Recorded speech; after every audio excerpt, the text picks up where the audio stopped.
அமெரிக்க அணிக்கு எதிரான போட்டியில் இந்திய அணியின் தொடக்க வீரர் விராட் கோலி டக் அவுட் ஆனதால் பல்வேறு மோசமான சாதனையை படைத்துள்ளார். அமெரிக்க அணிக்கு எதிரான போட்டியில் இந்திய அணி 7 விக்கெட்டுகள் வித்தியாசத்தில் அபார வெற்றியை பெற்றுள்ளது.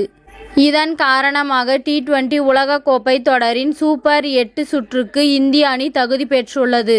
இந்த நிலையில் நியூயார்க் மைதானத்தில் இந்திய அணி ஆடிய லீக் போட்டிகளில் விராட் கோலியின் பேட்டிங் ரசிகர்கள் கவலையை ஏற்படுத்தியுள்ளது. நியூயார்க் மைதானத்தில் விராட் கோலி ஆடிய 3 போட்டிகளிலும் சேர்த்து 5 ரன்களை மட்டுமே சேர்த்திருக்கிறார். அதிலும் அமெரிக்க அணிக்கு எதிராக டக் அவுட் ஆகியுள்ளார். T20 உலகக்கோப்பை வரலாற்றில் விராட் கோலி முதல் முறையாக டக் அவுட் ஆகியுள்ளார். இந்திய அணிக்காக நம்பர் 3 பேட்டிங் வரிசையில் விளையாடி வந்த விராட் கோலி நேரடியாக T20 உலகக்கோப்பையில் தொடக்க வீரராக களமிறங்கி வருகிறார்.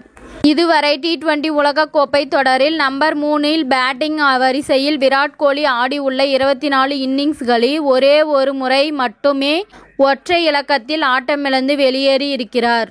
ஆனால் தொடக்க வீரராக களமிறங்கி உள்ள 3 போட்டிகளிலும் விராட் கோலி ஒற்றை இலக்க ரன்களிலேயே ஆட்டமிழந்துள்ளார்.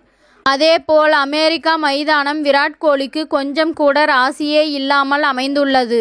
இதுவரை அமெரிக்காவில் 6 போட்டிகளில் விளையாடியுள்ள விராட் கோலி 68 ரன்களை மட்டுமே சேர்த்திருக்கிறார்.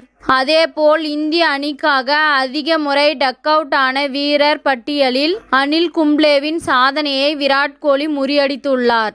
நேற்றைய ஆட்டத்தின் மூலம் விராட் கோலி 36வது முறையாக டக் அவுட் ஆகி வெளியேறியிருக்கிறார். அது மட்டும் அல்லாமல் ICC தொடர்களான உலகக்கோப்பை, சாம்பியன்ஸ் டிராபி மற்றும் T20 உலகக்கோப்பை ஆகிய தொடர்களில் டக் அவுட் ஆகிய இந்திய வீரர்கள் பட்டியலில் விராட் கோலி இடம் பிடித்துள்ளார். இந்த பட்டியலில் இந்திய அணி கேப்டன் ரோஹித் சர்மா மட்டுமே இருந்தார். தற்போது அவருடன் விராட் கோலி இணைந்துள்ளதால் ரசிகர்கள் கவலை தெரிவித்து வருகின்றனர்.